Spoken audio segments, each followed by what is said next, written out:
I'm glad that we pivoted, guys, to focus on more MLS this season with Box to Box and with our Three Questions podcasts. We did deliberate, should we, shouldn't we? But yes, we should. And then this article came out this past week from Sportico about MLS and about its success. Essentially, the top 50 most valuable clubs in world football, 20 are from MLS. So thanks to us, I'm pretty sure there's no coincidence here. The valuations are as such largely because of Footy Prime's Box to Box podcast. So you are welcome, Major League Soccer. We have a guest today: Jimmy Brennan, Dan Wong, Amy Walsh, Craig Forrest, James Sharman from Apple, from MLS Season Pass. He's also a podcast veteran as well. Andrew Wiebe joins us. Andrew, welcome for the first time to Footy Prime, the podcast. How you doing? Am I a partner in soccer? Do you have such a moniker? Do you have something that you'll label your most famous guests? Of course, I don't know if I'm famous, but maybe most liked at the end of this. We'll see. First time's the best time, right? Well, we had Kaylin on and Sasha as well. Oh, well, I'm sorry. You should be the most popular. All that back. All that, any sort of ego play you might have felt there has been deflated. Sasha and Kaylin are the best of the best. So I walk away. You're already better than Kaylin. Oh. Welcome to the show. Andrew, let's talk about that Sportico report. As I mentioned there, 50 most valuable teams in the world. Manchester United, number one. Now, this is based on a variety of metrics, including future potential. And obviously with there being no cap, being a cap in MLS, with there being no promotion relegation, all factors, and we understand that. But still, I mean, you've been involved in this league for a long time. You know inside and out. This is a big moment, isn't it? This is a big deal. It is a big moment, but I don't think it should not be a surprising moment. Certainly not based on the level of investment that's coming into the league. Like, if you think that people are just going to invest in this, the people that have the amount of money that it takes to do it and to grow it without due diligence, without seeing modeling, without believing in the future of that property, or in this case, I wouldn't call it property. I would just call it sort of community assets. You're crazy. Like, there's a reason why the league has grown the way it has and the level of investment has grown the way it has. It's because people believe in the potential, and I think rightfully so. It's multifaceted to me when you look at these rankings. And I didn't go look at their math. Forbes does it. Everybody seems to do it. So you always have a different metric. But I think there's a combination of things. One is, yes, the future play, but primarily it's the market, right? North America, the United States, is the economic driver in the world, right? Like, maybe you have some very few competitors, but to be involved in that market changes your ability to bring in revenue. And that's what Sportico is talking about primarily as well. So I think you see every other league in the world trying to get in here. And MLS is in a unique position because we're here and we have a footprint. And that's part of this as well. You look around the league, one of the biggest growth factors I've seen is just facilities. And that comes with real estate. And that comes with value. And those facilities, when I started, I remember interviewing Peter Vermees after Kansas City Wizards games in the umpire's locker room. I'm so dug into soccer now that I can't even call an umpire the right word. In their umpire locker room, while he leaned against a partition between the urinal and the toilet. It was an independent league baseball stadium. They didn't have a training facility. Really. Now you look at Kansas City, just as an example, you have one of the best stadiums in the world of that size. You have a training facility that any club in the world would love to have. And now you have that times 29, and with more clubs coming, it makes sense to me. I understand why the valuations are that way. And I'm excited to be a part of MLS and to have seen it from much more humble days to now. Yeah. I also think as well, they're independent clubs, but on the commercial side, they all work together, which would increase their valuation as well. And I think with Europe, they don't do that, and clubs independently work alone. So I think there's huge value on the commercial side with all these clubs. Yeah, not just that, but like Soccer United marketing, and I'm not saying anything that's not publicly known, right? We all know this. The events that happen here, the biggest matches, the biggest events, a lot of that's organized by Soccer United marketing. So you have to give massive credit, I think, to the leadership at MLS and the owners for recognizing where this was all going or could go and trying to be, part of it and a driver of it. And ultimately, that's what every club in the world is trying to do, is to tap into what's going on around them, get the most excitement out of the people that love the game, and introduce as many people as possible to the game and to their club. And I still think we're at a very early stage of that for MLS, just in terms of capturing soccer fans. That's what excites me outside of the obvious, which is I love the game. I love the players. I love the coaches. I think it's a fascinating league to watch and cover. But I'm in it in large part because I believe at the end of my career, I can look back and know that I helped build something. That this league, this culture in North America for the professional game, as well as grassroots, is part of the legacy that I want to lead. And I know that I'm just a very, very small piece of that, but that's also what makes it fun. To be on a podcast with all of you, to go to events and talk to people who feel that same passion. That's what gets me up in the morning. That's what makes me excited about working in this business and in this sport in particular, is that I love it. I want it to grow. And when I go down, I want to see it at a completely different level of involvement, of investment, of entertainment, of opportunity for everybody at every level. So it's an exciting time. There's no doubt. It's a great point. Yeah, it's the whole industry that's been created the last 20 years or so, around itself. But let's be honest, Andrew, the most impressive thing, we can talk about numbers and metrics and all that kind of stuff well over my head, but it's the quality of football on the pitch, how that's taken leaps and bounds in the last 20 years. Even like Jimmy will tell you, back in 2007, TSC kicks off, he was there, how the game's grown from those days as well. You watch an MLS product now on Apple, or you watch it live in the stadium, it's a proper legitimate experience now, from the football to the fan experience to everything. It's that growth, I think, that to me is more impressive than just simply the X's and O's and the numbers, the financials. And Jimmy would tell you there were great players in your era, right? There were great players, there were great teams, there were great coaches. I just think we're at an en masse point where the investment level, the opportunity level is just so much higher. Ultimately, in anytime you're trying to attack talent, whether I was trying to get the best accountants in the world or the best soccer players, that costs money. So as you spend more money and get yourself into different brackets, you're going to have more opportunities. And as more players choose MLS, the more that opportunity makes sense for other players. Beckham was one of the originals to do that. Thierry and others came in the interim, Robbie Keane, etc. American players coming back made that more available to Americans and Canadians as well. Mm-hmm. But man, Lionel Messi just opens the world to a different player. I think you see that with a guy like Redondo in Miami. Mm-hmm. In different iterations, that one, the investment to get him never would have happened. And two, he might have chosen to go somewhere else. He might have decided that this is not the place for him to develop, because ultimately that's still what he's doing. So I just think that, one, investment, that's the most important thing. That's what it takes to attract the best talent. But two, the opportunities, because, Jimmy, in your day, we're talking about half the teams. Yeah. Right? Like, you simply can't there's not roster spots to get as many players. And when there's, competition is going to be fierce, but even now in 29 teams, I think it's even more so. Now you have more robust homegrown setups that are injecting talent and kids that can compete at that level. It's a different world. I remember covering the first DP signing for Sporting Kansas City, and it was a Brazilian guy named Jefferson who had barely played in the first division in Brazil, and he was a designated player. And now look at what we're doing. Now Sporting Kansas City fans are saying, hey, Alan Polito is not enough. We need more. Fill those DP spots. There's just a different urgency, a level of required investment, I think, to compete, and that is only a good thing. And I can happily say that the soccer is much better than it was when I started covering this league back in 08, 09. Do you think, Andrew, that the actual lack of relegation promotion, which we actually like, is a part of the actual fees and why the actual franchises are actually worth what they are without that relegation? Because it obviously keeps their investment pretty safe.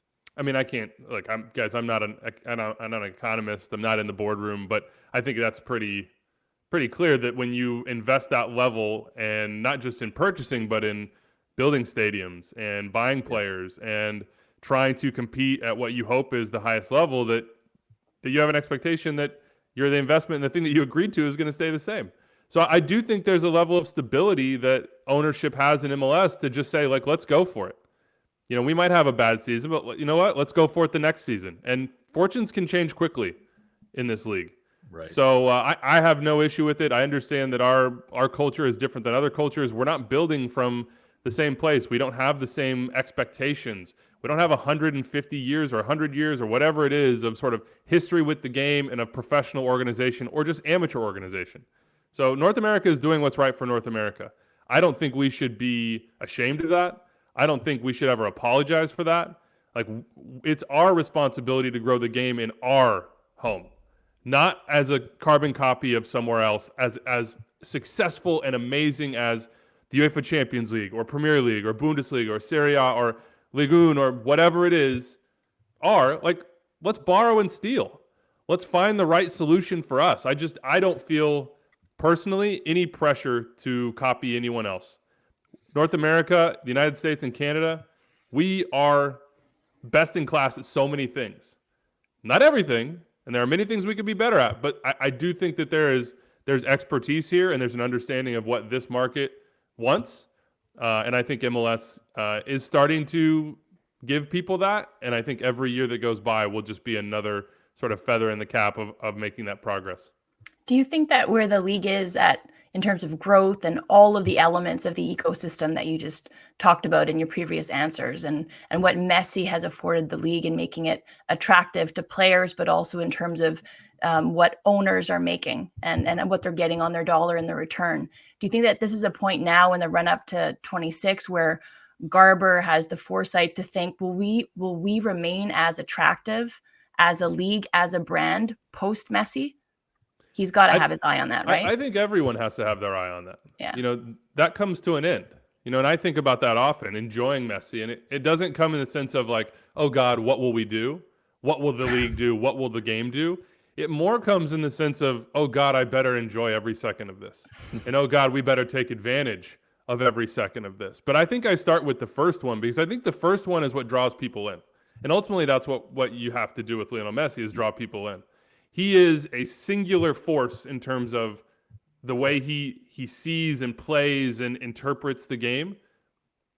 My God, this might be it for the greatest player of all time for all of us to watch. And that it happens on our shores against our teams in our competitions. And he seems just as motivated as ever to win and be the absolute best in all of the above. Like, I just want to soak it in, and I want to give as many people around me the opportunity to experience it as I can.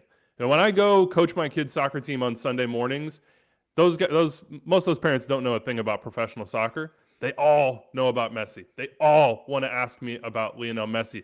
All their kids have Messi jerseys. The amount of Lionel Messi jerseys I see walking around in New Jersey on children is absurd. Like, I went to buy my kid cleats, and I'm at the store. I'm like, oh, yeah, you don't have many Messi jerseys. And the guy's like, yeah, we sell out of them within a week of getting them every time. So I definitely think you have to think about the after. But to me, the most important thing is the here and now, and showing and letting as many people experience and enjoy Messi and MLS, and then hopefully seeing the other side, which is that, you know, like the Red Bulls didn't give their best show, but that there's a ton of talent outside of just one man. And he may be the shining light, but there's a lot of other things to care about and to appreciate in our league. But I mean, the point is, though, that at this point, Messi he transcends MLS. He's bigger than the league. Back at, you know, Barca and La Liga, as big as he was, I don't think he ever transcended those clubs or that league because of their history. They've been around for 100 years. You don't think so? You don't? No, you don't think in that moment that Lionel Messi globally was bigger than Barcelona? Then Barcelona, well, it's a good question. I think Ronaldinho was massive at the time. Messi was bigger, of course, but they had a storied history of superstars. And you go anywhere in the world, you find Barcelona shirts, kids wearing Ronaldinho. What's bigger, Napoli or Maradona? Well, Maradona, yeah, absolutely. Yeah. But I mean, Serie A's been on bad times in recent years, right? Barcelona's been on bad times. I would argue if you talk to individuals around the world, who cares about Messi more or who cares about Barcelona more, it will be Messi in a landslide. Yeah, I think there's a bit of recency bias there, though. And listen, I'm a Messi guy. I understand the brand, the draw. I get it all. There's still a case he made that Ronaldo's a bigger brand. You guys can get along. You can agree, eh? Just so you know. We don't have to. You don't have to fake it. I don't think that your point is wrong. I'm sort of playing devil's advocate, but at the same time, I think there's an element of global fandom that's not club based. Mm-hmm. Oh, I agree. I think a lot of it is player based, and I would just argue that Messi's place within the game was bigger than a single club, even Barcelona. Yeah, I mean, I get what you're saying. I don't agree 100%. I think the history of those clubs is such that as the years go by, we'll look back and look upon Barcelona as this enormous brand. Listen, regardless, it's subjective. Well, the club gives them a platform. Yeah. Exactly. But listen, taking nothing from Messi. But I've got to They're ask the you club, this. they're not playing. Right. Yeah. Well, Messi probably could start his own club. He did. Yeah, Basically. but I'm not sure that's that's anybody, right? Right. Mhm. Exactly. But that's where they get their name. But with Barcelona, they attract the top players. And those types of clubs elevate those players' profiles. Where you No look at doubt. Johan Cruyff, when you look at Messi, and wherever they go, these players, certain Real Madrid's another club that elevates players. Mhm. I get it. Listen, And I'm not saying that they're small. I'm just saying They're in the massive. moment, if you were talking about where true affinity lies and who had Mhm. more, it's the player at that time more than it was the club, because clubs split. People are Madrid fans. People don't like Barcelona. But I think Yeah. Messi, more than a single club, was something that soccer fans in mass could identify with, could appreciate, could root for, could feel a connection to.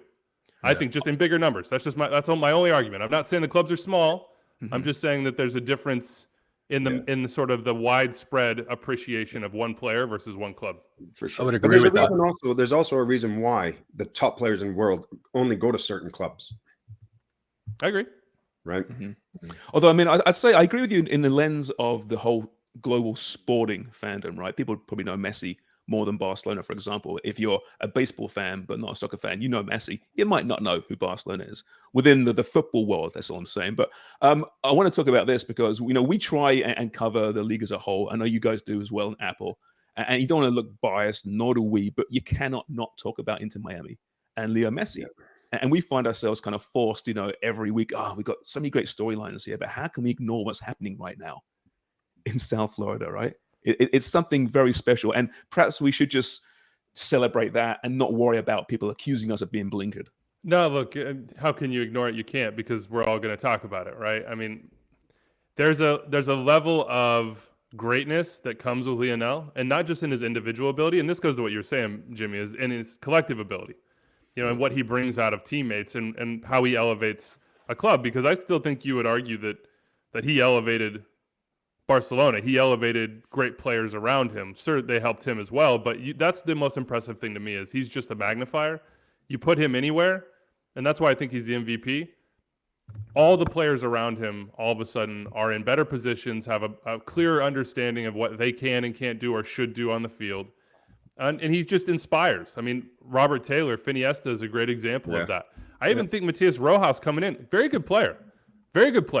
But immediately you see the moments that he is going to have because of Messi. The first goal, the space at the top of the box that he's afforded because everything tends to shift toward Lionel.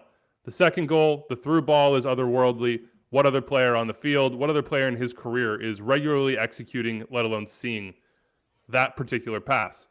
So I think we have to watch, because you don't know the level of greatness that you're going to see every single week.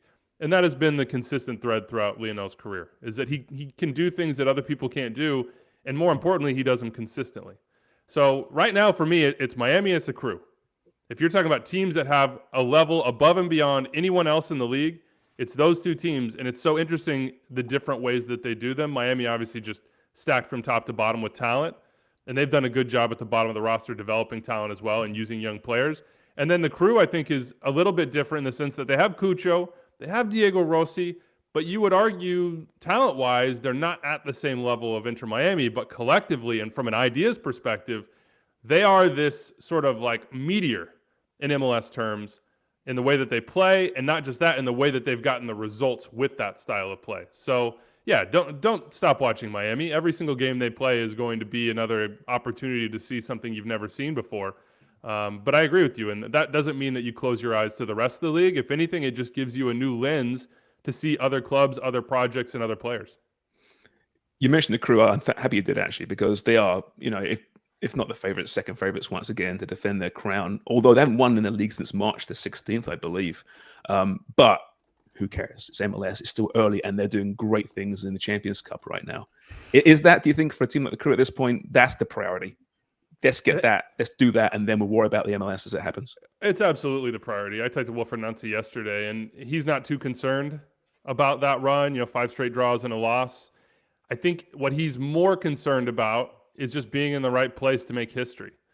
Ultimately, the whole impossible is an opinion. Dream big, go for the absolute top. That's not a act. That's not something that Wilfried just says. It seems to be something that's permeated the entire organization. And I think belief is incredibly powerful. And it's maybe something that MLS teams have lacked in the past, particularly in relation to Mexico. And that's why I think Leagues Cup has massive value for MLS in a competitive sense. Like, we have to develop belief that our players, our style of play, our clubs can compete with the boogeyman, basically. And I think that the performances in Monterrey, both against Tigres and Monterrey, were examples of the crew sort of confronting that boogeyman and just saying, you know what, we're not going to shrink back. We're not going to change ourselves. We're not going to be different than what we would like to be. We're going to be our best selves. And if that works, awesome. But don't be afraid. Don't be intimidated. Don't change. And it's such a powerful message, I think, for MLS and other clubs that will be in that position. Sometimes you have to change, but my hope would be is that all 29 clubs can come with a project, with a vision, with, you know, from top to bottom sort of development of both of those things to compete on a daily basis with Liga MX, and not just the middle tier or bottom tier that we saw get whooped up in Leagues Cup, with the top tier. So I'm inspired by the crew. I joke around, you know, with their PR staff, and he just signed a new contract, Wilfried. I said, you know what, I'll match that contract. I'll go into big time debt for that. He can be my life coach. At the end of it, I promise you I'll be able to pay back that debt. Like, he just seems to have that effect on people. And that's the thing I'm most impressed about with Wilfried. Like, the tactical ideas, all that stuff, amazing. To get the players that he has playing at that level and believing that that's with not just within their capabilities, but the norm, that's a huge, incredible undertaking. And he's done it twice. With Montreal and then with the crew, and I expect he'll do it again someday, probably not on our shores. Well, he's a man, right? I mean, Cucho found that out, didn't he? That don't mess with what. Did we find out what happened there exactly? We didn't find out, and I think that's a credit to Wilfried Nzi. It would be very easy for this to get out. It would be very easy for the reason or the conflict or the conversation or whatever it was that crossed the line, and it clearly was something that didn't just cross the line but jumped over it with 2 feet, because otherwise you don't suspend your best player for 2 games. You don't say, you know what, he has to miss a make-or-break matchup against Tigres. So I give credit to Wilfried Nzi. He did it calmly. He addressed it when he had to. He got a little bit contentious at times when he felt like it was getting pushed, but that was him, I think, protecting the player, but more so protecting the culture. And when you see that culture escape outside of the locker room, oftentimes I think that's where you really understand there are bigger issues here, and not everybody is sort of on board with what's happening. There's been a reason to go outside the group. But when it stays inside the group, something this traumatic is not the right word, because I don't know what it is, but missing your best player for 2 games, including Champions Cup, has to feel a little traumatic. But this serious, and for it not to get out, that tells me Wilfried's got complete control, and that his players trust and respect him and respected the decision. Just look at Cucho since.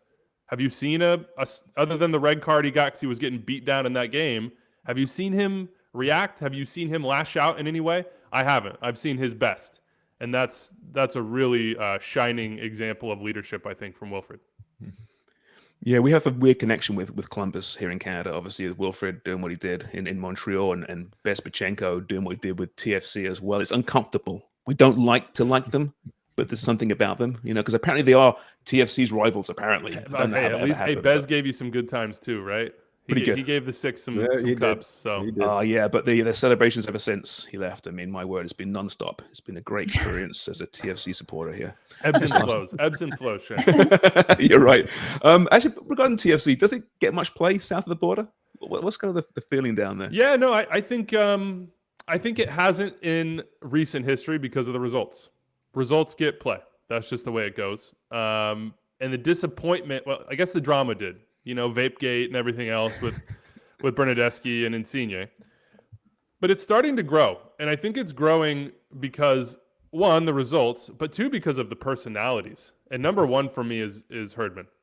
You know, John Herdman, I covered closely with Canada, and I sort of understood very rudimentary, like the aura and the motivational side and almost the guru aspect of his personality and the way he manages. And I think we're starting to see that week to week in MLS, and it's pretty fascinating. Speaking of ebbs and flows, I just joked about, there have been big time ebbs and flows. It felt like the first ebb, you were like, oh my God, everything is fixed. It's going to be great. Insigne scoring bangers, and nobody else is doing much, but that might last. And then, flow, injuries, issues, no results. You're like, well, this is the real Toronto FC. And now we're back. And what I give him the most credit for is the back line. The back line has been a mess, and now they lead the league in shutouts. Like, if that's going to be at least 1B in your identity, 1A being we have two players that are probably better than any of your players, in Insigne and Bernardeschi, you've got a chance in this league. If you compete and you don't give up bad goals, you will make the playoffs. If you do those two things and you have arguably the best two players on the field in any game, you might make some noise in the playoffs. And so this is MLS in a nutshell. Change can come quick. And sometimes belief is important. And it feels like this team believes that they are better and more prepared than they were last year. Yeah, that is a word that we keep hearing from those players. Belief. That and brotherhood. John loves the word brotherherhood. Has he got a sword yet? Do we have a sword? There's got to be something in that room, right? There has to be. So, I mean, look, I love a good prop. So we'll get one, John. Where do you go from there, though? You have a sword with the men's national team. What's your next prop? I think it's a shield, isn't it? I mean, I guess. Throne. Shield? You need a throne. Yeah, I think if we're thinking, you could do it with a helmet. we're combining, Game of Thrones, the Iron Throne. It's made of swords. This could be our next step for John Herdman. Oh, Or a dragon.